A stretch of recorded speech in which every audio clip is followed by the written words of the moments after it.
Shalom, shalom, bienvenidos nuevamente hermanos a esta sesión de estudio en la que presentamos todos los jueves dos temas. En primer lugar presentamos un estudio de la Torá, en este caso del Génesis, que estamos todavía en Génesis, basados principalmente después de la escritura en los comentarios del rabino Mordejai, cuyo libro tenemos acá. Se titula simplemente Torá, de 5 tomos que ha publicado el rabino Marcos Ederi, es su nombre, digamos, secular. Entonces, hoy nos corresponde el tema de, o sea, el capítulo de Génesis 8. ¿Okay? Génesis 8, vamos a ir leyendo el capítulo de la misma traducción del doctor, ¿verdad?, y rabino Marcos Ederi. Y a la vez consideraremos algunos de sus comentarios a este capítulo, a la vez que añadimos nuestros propios comentarios y notas, ¿verdad?, acerca de lo que iremos leyendo. Entonces estamos en, como dije, el capítulo 8, vamos a leer verso 1.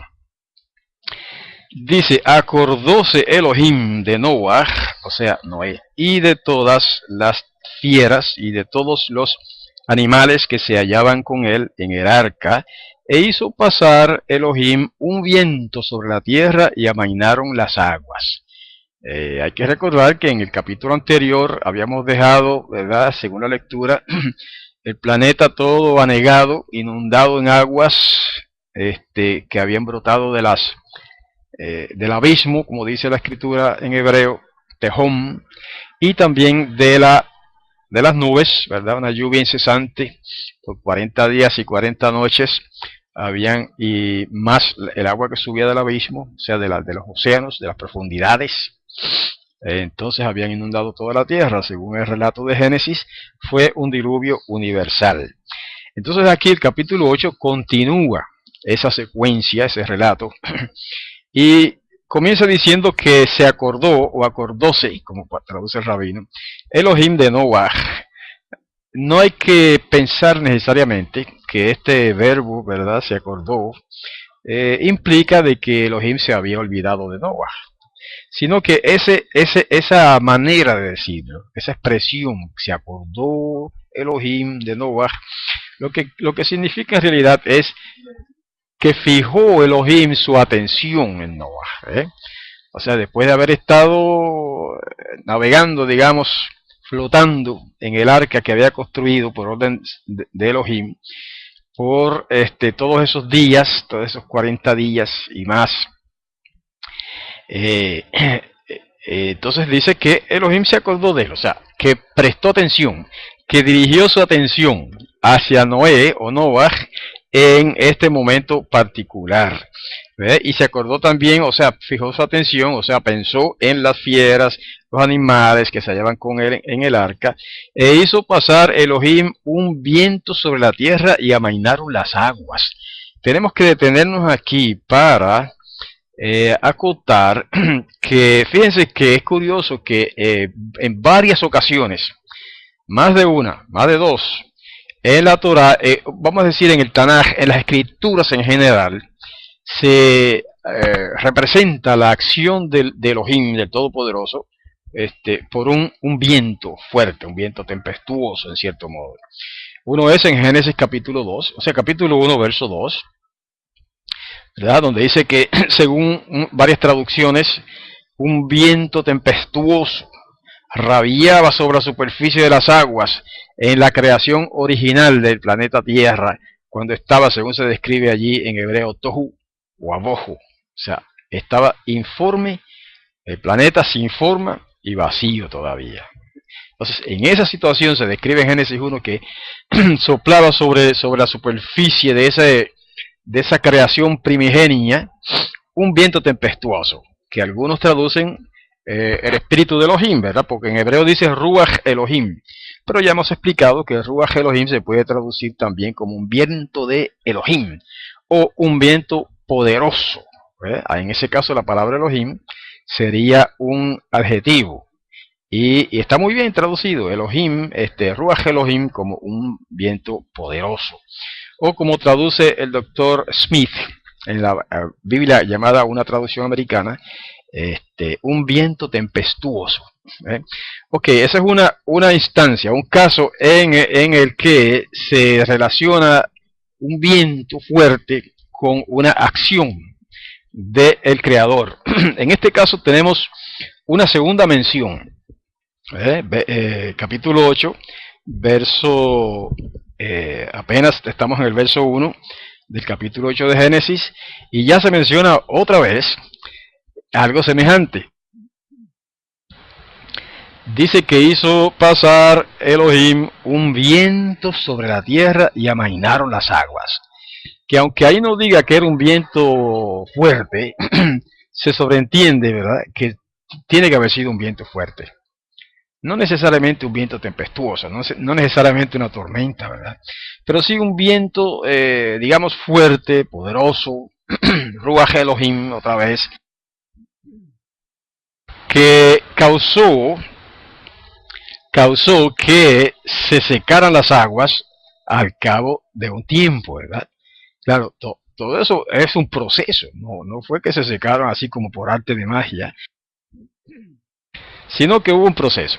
Entonces, una tercera mención, aunque no hemos llegado allá, pero una tercera mención de un viento poderoso que tiene un efecto extraordinario es en el caso del cruce del Mar Rojo, que según relata uno de los libros de la Torá, dice que sopló sobre el Mar Rojo, o más bien el Mar de las Cañas, Yam Suf, un viento poderoso, un viento fuerte, dice que sopló toda la noche, con la consecuencia de que el Mar Rojo, sea el Mar Rojo o Yam Suf, el Mar de las Cañas, ¿verdad?, como se quiera llamar, ese brazo de mar se secó, dejando un camino en seco para que pasara el pueblo de Israel, el pueblo hebreo, a través de ese brazo de mar, el Yam Suf, y pudieran ser liberados por el Todopoderoso.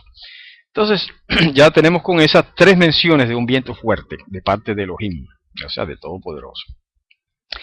La cuarta mención está en el libro de los Hechos, capítulo 2, que menciona de que cuando vino el Espíritu de Santidad sobre los 120 discípulos de Yahushua que estaban allí reunidos en un aposento alto, en un día de Shavuot, un día de Pentecostés, dice que vino sobre ellos el Espíritu de Santidad y se manifestó de dos maneras muy especiales, de tres. Primero, unas llamitas de fuego que se posaron sobre cada uno de los que estaban presentes. A la vez, un viento, dice, fuerte que retumbaba y sonaba en toda la casa, o hacía temblar toda la casa.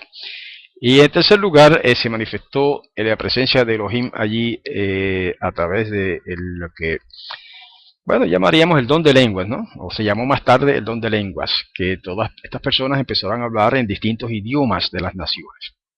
Pero en esta ocasión quiero hacer notar el asunto del viento, ¿verdad? Okay, aquí sí que son 4 veces hasta aquí, hasta que, donde recuerdo, que se mencionan, aunque en Apocalipsis se menciona otra vez, pero estas son las más importantes menciones de un viento fuerte enviado por Elohim, o de parte de Elohim, el Todopoderoso.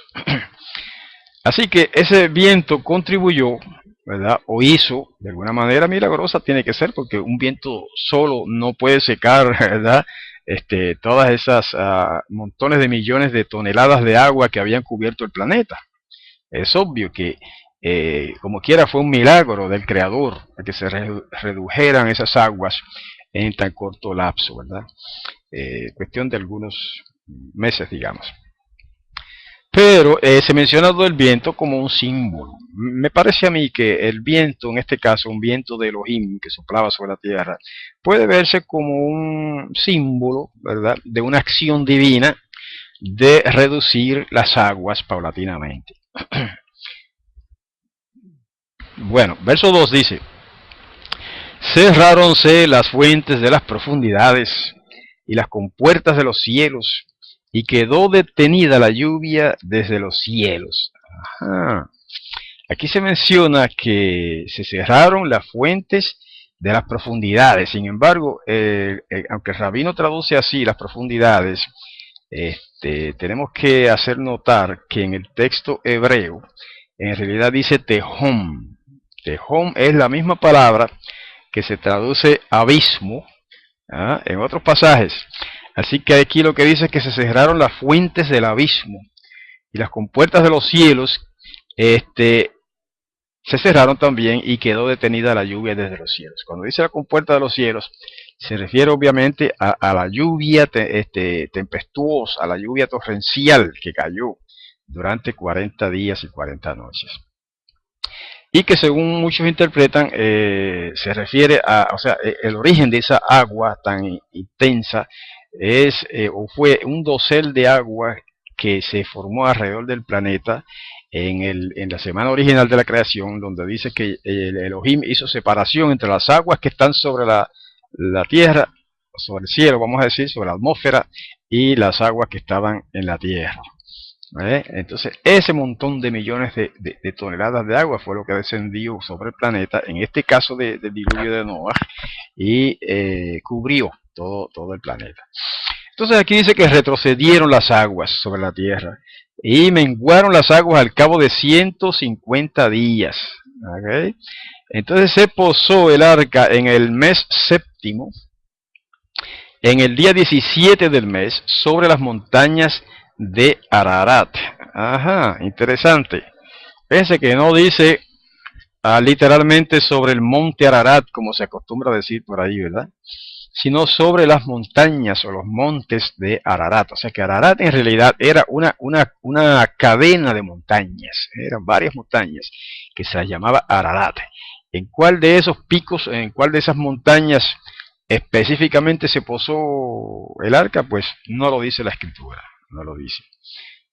Pero investigaciones modernas han sacado a la luz que en uno de esos picos, que es el que se ha llamado modernamente el monte Ararat, ¿verdad? A exclusión de los otros montes cercanos, que antes todo eso era Ararat, pero ahora se le llama monte Ararat, a ese monte específico, según algunos informes arqueológicos y noticiosos, supuestamente han encontrado el arca de Noé, ¿verdad? Sepultada, o la han visto más bien, sepultada bajo hielo, porque son montes elevados en que hay hielo ahora, y supuestamente el gobierno ruso no ha permitido que se investigue, ¿verdad? Que se saque afuera esa supuesta construcción, ¿verdad? Que ellos dicen que se ve a través del hielo con la forma de un barco. Pero eso pues se ha especulado, se ha dicho mucho sobre eso, han salido fotografías, pero no la han sacado. No la han sacado de ahí, por lo tanto no hay una prueba fehaciente totalmente de que eso sea verdad, ¿verdad? Lo que se dice. Pero sí hay un indicio aquí, porque dice que se posó sobre las montañas de Ararat. Y es donde precisamente dicen que ha sido vista el arca de Noé. Entonces el verso 5 dice: las aguas continuaron menguando hasta el mes 10º. Que a pesar de que actúa en todo esto un viento poderoso sobre la tierra, no fue en un día, ni en un mes, ni en 2 meses que bajaron las aguas. Dice que continuaron menguando hasta el mes 10º. En el mes 10º, en el día 1 del mes, dice, emergieron las cumbres de las montañas. Entonces en el mes 10º es que empiezan a verse las cumbres, los topes, las cumbres más bien de las montañas. Entonces el verso 6 dice que al término de 40 días abrió Noah la ventana del arca que había hecho. O sea que esto es aparte de los 40 días que estuvo lloviendo. Después que pasaron esos meses, entonces 40 días más, al término de esos 40 días, entonces Noah dice que abrió la ventana del arca que había hecho. Y verso 7 dice que soltó al cuervo. Él salió, saliendo y volviendo hasta que se secaron las aguas. Esto, según se comenta, según varios comentadores, era una costumbre antigua, ¿verdad?, de los marineros, que se soltaban aves, palomas o algún otro tipo de aves para indicar, para tener una idea los navegantes de cuán cercanos estaban a tierra, ¿verdad? Cuando navegaban en mares grandes, lejanos de la tierra, este, y probablemente Noé fue el pionero en esa costumbre, ¿verdad? Probablemente Noé o Noah fue el primero, o yo diría que el primero que hizo eso, y entonces probablemente de ahí los navegantes pues siguieron, ¿verdad? Copiando la idea, y se enviaban antiguamente aves, especialmente palomas, y cuervos también, como indica aquí también, para ver cuán cerca estaba la tierra, ¿no? Cualquier tierra, donde viajaran.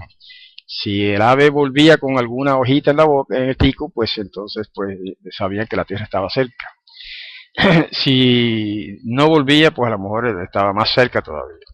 Y si volvía sin nada, pues indicarían que estaba muy lejos todavía de tierra seca. Es una práctica común en la navegación, en los tiempos antiguos me refiero. Hoy día nada de eso hace falta porque hay instrumentos técnicos especializados, muy sofisticados para todos esos asuntos. Pero en tiempos antiguos, otra técnica que se utilizaba para orientarse, ¿verdad?, de la navegación en mares y océanos, era fijarse en las estrellas. ¿Okay? Y eso se usó por muchos años, por siglos, hasta prácticamente pocos años atrás, o tal vez un siglo o dos atrás, se utilizaba ese sistema de fijarse en las estrellas para la navegación, ¿verdad? Una vez que se inventó la brújula, y ahora cada vez más sofisticadas las brújulas, pues ya no hace falta, ¿verdad?, depender de las estrellas y mucho menos de las aves para orientarse en la navegación o para saber si están cerca de tierra o no. Pero estamos leyendo un libro muy antiguo, hermanos. Así que hay que darse cuenta de que esta terminología hay que entenderla a la luz de la época en que se escribió el libro, y no solamente la época en que se escribió, sino en la época en que se desarrollaron los hechos que aquí se mencionan, ¿verdad? En este caso del tiempo de Noé. Así que el verso 6 dice que a los términos de los 40 días abrió Noé la ventana del arca que había hecho y soltó al cuervo. Él salió, saliendo y volviendo, hasta que se secaron las aguas de sobre la tierra, hasta que se secaron las aguas de sobre la tierra. O sea que siguió yendo y viniendo, y salía y volvía, ¿verdad? Y mientras no se secaron las aguas sobre la tierra, pues ese cuervo parece que lo soltaba todos los días y hacía lo mismo, salía y volvía. Entonces introduce otro detalle en el verso 8, soltó a la paloma de con él para ver si las aguas habían bajado sobre la faz de la tierra. Pero dice, no halló la paloma donde posar la planta de su pie y regresó a él al arca, ya que agua había sobre la faz de toda la tierra.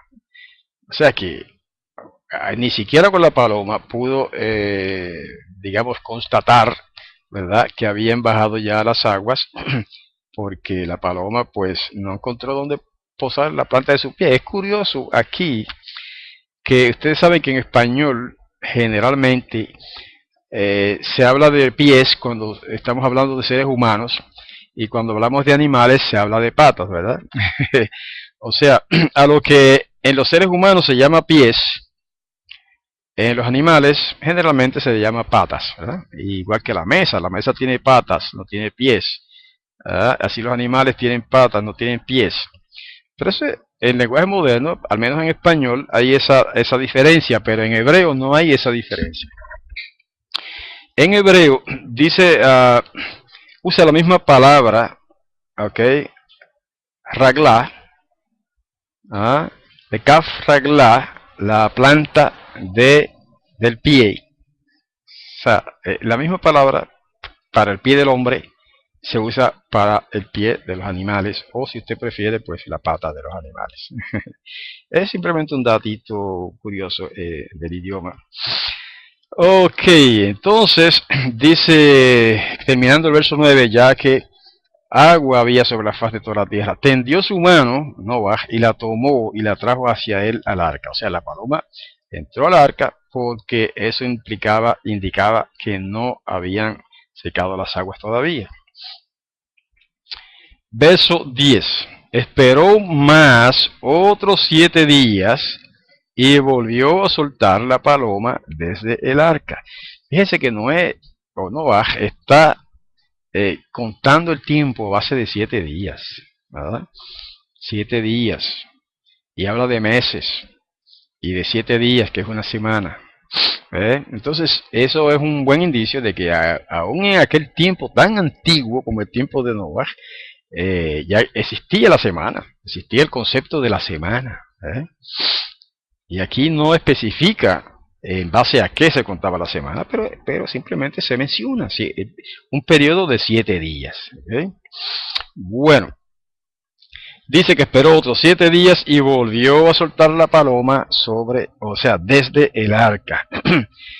Verso 11 dice que regresó hacia la paloma al atardecer, y aquí un ramo de olivo, una hoja en su pico. Ahí está. Y supo Noah que bajaron las aguas de sobre la tierra. Lo que decíamos al principio. Utilizó la paloma para saber si habían bajado las aguas. Y entonces supo que habían bajado las aguas porque esa paloma, esta vez que la envió, regresó con un ramo de olivo, una hoja en su pico. Porque había encontrado esa hoja en tierra seca. Ahora, dice la última parte del verso 11, y supo Noah que bajaron las aguas de sobre la tierra. Sin embargo, el verso 12, esperó más otros 7 días y soltó la paloma, pero esta no volvió a regresar a él más. Aquí está. Entonces ya él se dio cuenta de que la tierra se había secado, ¿verdad?, lo suficiente para que esa paloma se quedara por allá y no regresara al arca. Así que le funcionó, ¿verdad?, el mecanismo, digamos, o la estrategia de soltar la paloma. ¿Y a qué se debe todo esto? Usted quizá preguntaría, pero ¿y por qué no miraba? ¿Por qué no miraba así por algún sitio y veía? Bueno, hay dos cosas. Aún si hubiera podido mirar, él habría podido ver alrededor del arca una cierta distancia, ¿verdad? Pero no podía ver unas distancias muy lejanas. No podría ver si a una distancia digamos, de muchos kilómetros, pues podría ver a tierra seca y no la iba a ver. Eso es una. Otra cosa es que él no podía ver hacia afuera. ¿Por qué? ¿Cómo sabemos? Bueno, acuérdense que al principio leímos que Noah hizo al arca una ventana alta, pegada al techo. Era más bien como una claraboya. Incluso algunos traductores vierten eso de manera que la ventana estaba en el techo del arca. Otros dicen que estaba en la pared. Otra manera de traducirlo implica que estaba así en la pared, pero alta, pegada al techo. Y recuerden que esa arca tenía ¿cuántos pisos? ¿Cuántas plantas? 3. Entonces no estaba cerca. No estaba cerca de abajo. Aunque si Noé subía al tercer piso, a la tercera planta del arca, aún así no le habría sido fácil mirar hacia afuera porque la ventana estaba alta, lo dice la Torá específicamente, estaba cerca del techo. Así que esa es otra razón por la que Noah lo que hacía era abrir la ventana. De alguna manera él podía abrirla, pero no podía asomarse por ahí. Entonces soltaba la paloma y dejaba la ventanita abierta, y cuando la paloma volvía, etcétera. Eso sí podía hacerlo, ¿verdad? Pero obviamente no podía asomarse porque la ventana era alta. Ese es un detalle. No podía abrir la puerta del arca porque es obvio, ¿no? Porque todavía había agua, todavía el arca flotaba sobre las aguas, y si abría la puerta, entonces se inundaba el arca. Una razón bien sencilla, ¿verdad? Por lo tanto, utilizó esa estrategia de enviar aves, ¿verdad? En este caso la paloma, para cerciorarse de si habían bajado las aguas o no. Bueno, yendo al verso 13, dice, sucedió que en el año 601, en el mes primero, en el primer día del mes, se secaron las aguas de sobre la tierra. Vamos a detenernos ahí. Aquí el comentarista dice que, voy a leer, dice en un párrafo aquí en la página 62 del libro de Marcus Hederi, dice, según Abarbanel, que es un gran comentarista bíblico, ¿verdad? Español, de tiempos muy antiguos, según Abarbanel, haciendo una suma exacta de todos estos datos, resulta evidente que el año bíblico es el año solar de 365 días de duración. Interesante. No tengo los datos de cómo él llega a esa conclusión, ¿verdad? Solamente que este gran comentarista Marcus Hederi acota en su libro que Abarbanel, que es otro de los grandes comentaristas de la Torá, dice, ¿verdad? Haciendo una suma exacta de todos los datos de este relato, que resulta evidente que el año bíblico, o sea, el año bíblico en este caso, es el año solar de 365 días de duración. Parece que los antiguos estaban más al tanto de estas cosas que de lo que nosotros nos imaginamos o de lo que nosotros pensábamos. Como si el año lunar fuera el único año que regía en aquellos tiempos antiguos. Bueno, pues según estos comentadores grandes del judaísmo, existía también el año solar. Se conocía también el año solar, que se dividía en 365 días, y con las técnicas tan desarrolladas que había en aquellos tiempos, porque las había, pues no tenemos que dudar de que esto fuera así, ¿verdad? Ok, entonces hay otros comentarios por ahí, pero que no, digamos, no son tan pertinentes. La cosa es que en el año 601, en el mes primero, en el primer día del mes, se secaron las aguas de sobre la tierra, y retiró Noah la cubierta del arca y observó, ahora sí pudo, cuando retiró la cubierta del arca, entonces pudo ver. Dice, retiró la cubierta del arca y observó, y he aquí que se había secado la faz de la tierra. 14. En el mes segundo, en el día 27 del mes, quedó seca la tierra. Interesante. Son datos, digamos, cronológicos, ¿verdad? Que no es pertinente en este momento analizar más a fondo, simplemente tomamos el relato como está, ¿verdad? Y de una manera sencilla, pues lo tomamos, por lo que dice. En el mes segundo, en el día 27 del mes, quedó seca la tierra. ¿Ok? Entonces el verso 15, dice, habló Elohim a Noah, diciendo, sal del arca, tú y tu esposa, y tus hijos, y las esposas de tus hijos, junto a ti. Entonces, ¿por qué tuvo que Elohim darle un mandato a Noah? Ya él había visto que la tierra quedó seca. Entonces pudiéramos preguntarnos por qué tuvo que, ¿verdad? Llama la atención que Elohim le diera un mandato a Noah para que saliera del arca. Llama la atención, como dice también aquí Marcus Hederi, llama la atención de que Noah necesitara un mandato divino para salir del arca, después de haber constatado él que las aguas habían menguado y que la tierra estaba seca.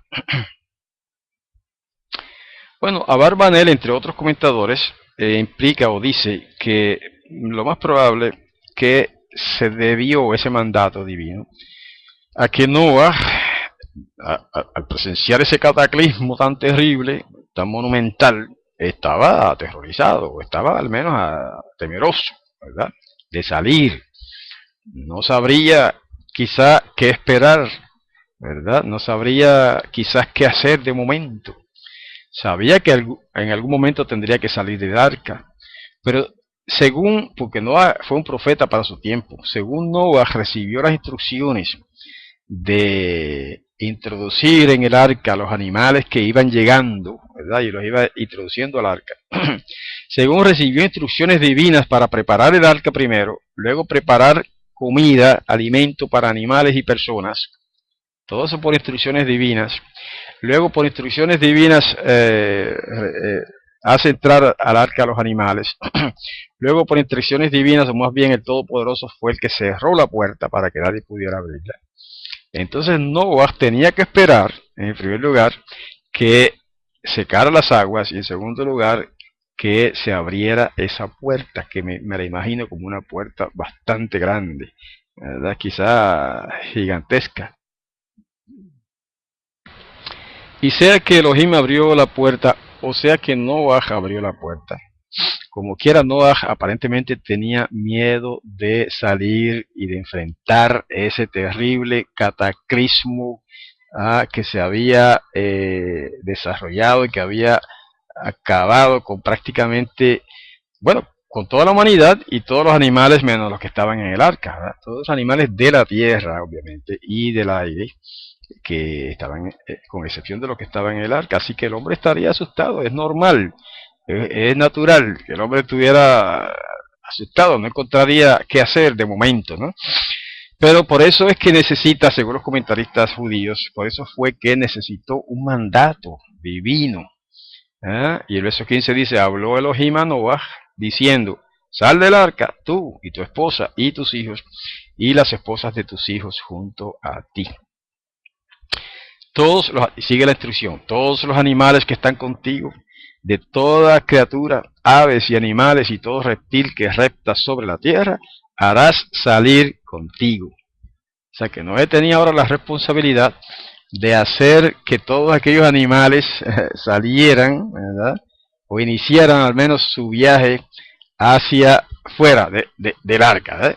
Los animales saldrían por sí mismos, pero no tendría que dirigirlos de alguna manera para que salieran, digamos, de un modo ordenado, ¿verdad? De otra manera podría haber sucedido allí un desastre, un tropel, ¿verdad? Así que, de algún modo, ellos dirigieron la salida para que todo se hiciera en orden.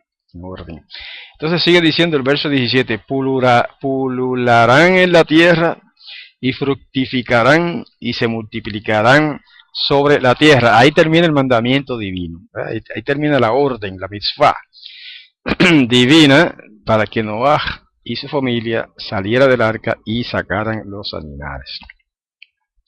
Verso 18 dice, salió Noah y sus hijos y su esposa y las esposas de sus hijos junto a él. Verso 19, todo animal, todo reptil y toda ave y todo lo que se mueve sobre la tierra, según sus familias, salieron del arca. Según sus familias, fíjense lo que decíamos al principio, o lo que dijimos en veces pasadas, que es obvio que durante ese tiempo que estuvieron en el arca, algunos animales habrían parido, habrían tenido crías, ¿verdad? No todos, obviamente, porque hay animales que por ejemplo, no sé si la burra es uno de ellos que tarda casi un año, alrededor de un año en parir. Y puede que haya otros que tarden así muchos meses, pero hay otros animales que tardan poco tiempo en parir. Entonces se habría multiplicado dentro del arca. Los rabinos dicen, al menos algunos rabinos dicen, que de una manera milagrosa los animales no se multiplicaron en el arca. No veo el fundamento de eso, no veo la razón de eso, no veo que se implique siquiera eso en la Torá, ¿verdad? De que durante casi un año ningún animal pariera, ¿verdad? No lo veo implicado aquí en el relato. Es más, yo veo implicado lo contrario. Porque dice todo animal, todo reptil y toda ave y todo lo que se mueve sobre la tierra, según sus familias, salieron del arca. ¿Eh? Sin embargo, cuando entraron al arca, se dice que entraron de dos en dos. ¿Recuerdan? Y aunque mencionamos que había un relato, una parte de un relato como intercalado ahí, como una intercalación que decía que eran de 7 en 7, pero eso era como, es como una especie de paréntesis, un relato distinto. Pero cuando usted va al relato general, no solamente se dio primero la orden de que entraran de dos en dos, sino que después cuando se relata de cómo entraron, se dice que entraron de dos en dos. Ese es el relato genuino, el que indica que entraron de dos en parejas. Entonces, aquí cuando dice que salieron según sus familias, es una implicación. Hermanos, hay que leer el relato, ¿verdad? Tomando mucho cuidado con las palabras que se dicen. Si dice aquí que salieron según sus familias, una indicación, y dije indicación, no dije una prueba o una evidencia, sino un indicio de que procrearon durante el arca, o sea, durante el diluvio y todo ese casi año que estuvieron ahí, es ese dato de que salieron del arca según sus familias. Aparentemente hubo otros animales, algunos animales, no todos, que tuvieron familias ahí, desarrollaron una familia. De todos modos, eso es una interpretación, ¿verdad? Como también es una interpretación el hecho de que se dice de que no procrearon. ¿Bueno? Una interpretación también. Bueno, verso 20 dice: erigió Noah un altar para Yahweh, tomó de todos los animales puros y de todas las aves puras y ofreció holocaustos en el altar. Vamos a detenernos ahí. Es obvio también que habían nacido animales en esa arca, ¿verdad? Durante ese casi año que estuvieron allí, porque dice que tomó de todos los animales puros, tomó, no dice que tomó todos los animales puros, dice que de todos tomó. Y ustedes saben que los relatos hebreos generalmente son hiperbólicos. Generalmente son hiperbólicos. ¿Qué quiere decir eso? Que generalmente se exagera un poco en términos de números, especialmente. En términos de números. Y cuando dice que escogió de todos los animales, no hay que tomar eso literalmente, hermanos. No quiere decir que literalmente tomó uno de todos los animales limpios. No, eso es una generalización de las escrituras. Lo que implica es que tomó, sí, de muchos de estos animales limpios, porque fíjense lo que dice ahí, de todos los animales puros o limpios, según otras traducciones, de todas las aves puras, y ofreció holocaustos. O sea que ofrecería una paloma, un cervatillo, y no sé, de los animales que habrían nacido allá, o sea, en el arca, durante ese casi año que estuvieron ahí, pues tomó cierta cantidad y ofreció holocaustos, dice, en el altar, en un altar que él edificó cuando bajaron del arca. Verso 21 dice: inhaló Yahweh el grato aroma. Vamos a detenernos ahí porque eso es lo que se llama en teología un antropoformismo, antropomorfismo, lo digo un poquito revesado, antropomorfismo. ¿Ve? Eso viene de dos palabras griegas, antropos, que significa hombre, y morfé, que significa forma. Entonces, cuando se dice antropomorfismo, quiere decir que se le atribuyen a Elohim en este caso, o se le describe a Elohim como si tuviera esas cualidades humanas, ¿verdad? Antropomorfismo. O sea que se habla de Elohim como si fuera humano, como si actuara conforme o como los humanos, ¿verdad? Esto es un antropomorfismo. Dice: inhaló Yahweh el grato aroma. No ofrecía los sacrificios de animales, subía humo, y se dice que Yahweh inhaló ese grato aroma. Hermanos, estos son detalles que no se pueden tomar literalmente. Esto es un hebraísmo. Esto es una expresión idiomática de los hebreos, y los hebreos eran muy dados a escribir y a utilizar así expresiones idiomáticas muy humanizadas. Me refiero a humanizadas cuando se habla de Elohim, ¿no? Como cuando se dice que Elohim vio o que Elohim escuchó, etcétera, etcétera. Esos son antropomorfismos, ¿verdad? Maneras de expresar para que el ser humano entienda las actividades del Todopoderoso, ¿verdad? En este caso, la actividad del Todopoderoso fue una aprobación.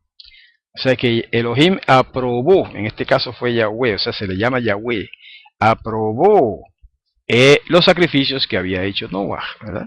Y se describe de esa manera humana, ¿verdad? Como que Yahweh inhaló, aspiró el grato aroma. ¿Ok?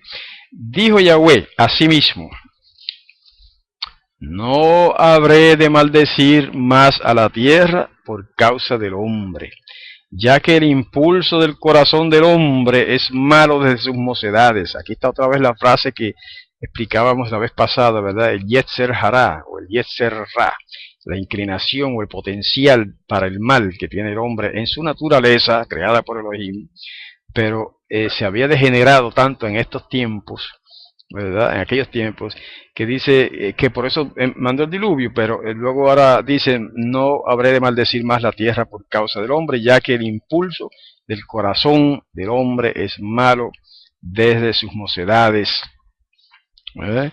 Y no habré de destruir más a todo ser viviente como hice. De manera que Elohim, digamos, se vio en la, por decirlo también en lenguaje humano, ¿verdad?, en la necesidad de eliminar de la tierra toda aquella raza corrompida y perversa, para empezar un mundo nuevo, con personas y animales de la primera generación, pero en muy pequeña cantidad. ¿Eh? Entonces, pues, iba a empezar un mundo nuevo, y así fue, ¿verdad? Así fue. Entonces se hizo esta promesa él mismo: no volvería a destruir la tierra ni todos los seres vivientes como hizo. Verso 22 y último: todos los días que la tierra perdure, siembra y siega, frío y calor, verano e invierno, día y noche no habrán de cesar. ¿Okay? Aquí tenemos entonces una promesa preciosa del Todopoderoso de que no habría otra destrucción masiva como la que hubo en aquel tiempo, ¿verdad? En el tiempo de Noah. Una destrucción masiva de toda la humanidad. Eso no quiere decir que no habrá nunca una destrucción masiva de los seres impíos y corruptos que habitan la tierra. Sí la va a haber, pero no a nivel mundial, no a nivel general como sucedió en el tiempo de Noah, ¿verdad? Será algo más, digamos, más limitado. Bueno, con esto llegamos al final de la consideración de la porción de la Torá de Génesis capítulo 8. En la próxima semana vamos a estar analizando el capítulo 9, sí, capítulo 9 de Génesis, y les adelanto que la próxima semana va a ser en viernes la clase, no va a ser en jueves como esta semana. Durante agosto, las 4 semanas de agosto, estas sesiones, estos estudios que estamos dando los jueves, van a ser viernes. ¿Ok? Y hay otras cosas que vamos a explicar próximamente. Por hoy, bueno, despedimos de nuestros hermanos que nos están escuchando ahí, presenciando en vivo, y también de los que nos están escuchando a través de la grabación. Los invitamos a que vuelvan la próxima semana, el viernes de la semana que viene. Y antes de eso, les invitamos para que nos visiten el sábado, pasado mañana, y todos los sábados, a las 10 de la mañana, hora de Puerto Rico, en unos servicios especiales que damos todos los sábados a través del sistema de TeamSpeak. ¿Okay? Y si necesitan instrucciones, algunos de que digamos que son nuevos acá visitándonos hoy, pues pueden escribirnos a hebraica gmail, o sea, hebraica@gmail.com, y ahí pues los referiremos a los lugares específicos o necesarios para que puedan descargar el sistema TeamSpeak si es que no lo tienen, o para configurarlo para nuestras salas, ¿verdad? Para que puedan entrar. Todos los sábados a las 10 de la mañana, hora de Puerto Rico, tenemos servicios especiales y estudios especiales a través de TeamSpeak. Entonces, desde la próxima semana en adelante, como les dije, todos los viernes, bueno, durante el próximo mes, ¿verdad? Solamente agosto. Por ahora, durante el próximo mes, vamos a reunirnos para estos estudios de la Torah y la clase de hebreo que viene ya los viernes a las 7 de la noche, igual que lo que hacemos los jueves, ¿ok? Hasta entonces, que Todopoderoso Yahweh los bendiga y los guarde. Hasta la próxima.